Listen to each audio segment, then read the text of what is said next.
شروع اللہ کا نام لے کر جو بڑا مہربان نہایت رحم والا ہے۔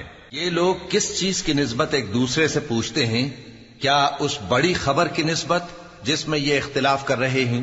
دیکھو یہ انقریب جان لیں گے، پھر دیکھو یہ انقریب جان لیں گے۔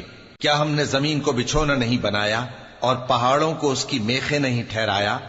اور ہم نے تم کو جوڑا جوڑا پیدا کیا اور نیند کو تمہارے لیے موجب آرام بنایا اور رات کو پردہ مقرر کیا اور دن کو معاش کا وقت قرار دیا، اور تمہارے اوپر 7 مضبوط آسمان بنائے اور آفتاب کا روشن چراغ بنایا، اور نچڑتے بادلوں سے موسلا دھار میں برسایا تاکہ ہم اس سے اناج اور نباتات پیدا کریں اور گھنے گھنے باغ۔ بے شک فیصلے کا دن مقرر ہے، جس دن سور پھونکا جائے گا تو تم لوگ فوج در فوج موجود ہوگے، اور آسمان کھولا جائے گا تو اس میں دروازے ہو جائیں گے، اور پہاڑ چلائے جائیں گے تو وہ ریت ہو کر رہ جائیں گے۔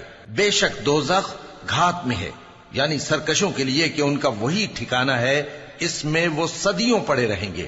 وہاں نہ ٹھنڈک کا مزہ چکھیں گے، نہ کچھ پینا نصیب ہوگا مگر کھولتا پانی اور بدبودار پیپ۔ یہ بدلہ ہے ان کے اعمال کے موافق۔ یہ لوگ حساب آخرت کی امید ہی نہیں رکھتے تھے اور ہماری آیتوں کو مسلسل جھٹلاتے رہتے تھے، اور ہم نے ہر چیز کو لکھ کر محفوظ کر رکھا ہے۔ سو اب مزہ چکھو، ہم تم پر عذاب ہی بڑھاتے جائیں گے۔ بے شک پرہیزگاروں کے لیے کامیابی کا گھر ہے، یعنی باغ اور انگور اور ہم عمر بھرپور جوان عورتیں اور شراب کے چھلکتے ہوئے جام۔ وہاں وہ نہ بیہودہ بات سنیں گے نہ جھٹلانے کی باتیں۔ اے نبی صلی اللہ علیہ وآلہ وسلم، یہ تمہارے پروردگار کی طرف سے صلہ ہوگا جو حساب کے مطابق انعام ہوگا۔ وہ پروردگار کہ جو کچھ آسمانوں اور زمین میں اور جو ان دونوں کے درمیان ہے سب کا مالک ہے، بڑا مہربان ہے، کسی کو اس سے بات کرنے کا یارہ نہ ہوگا۔ جس دن جبریل امین اور دوسرے فرشتے صف باندھ کر کھڑے ہوں گے تو کوئی بول نہ سکے گا مگر جس کو رحمان اجازت بخشے اور وہ بات بھی درست ہی کہے۔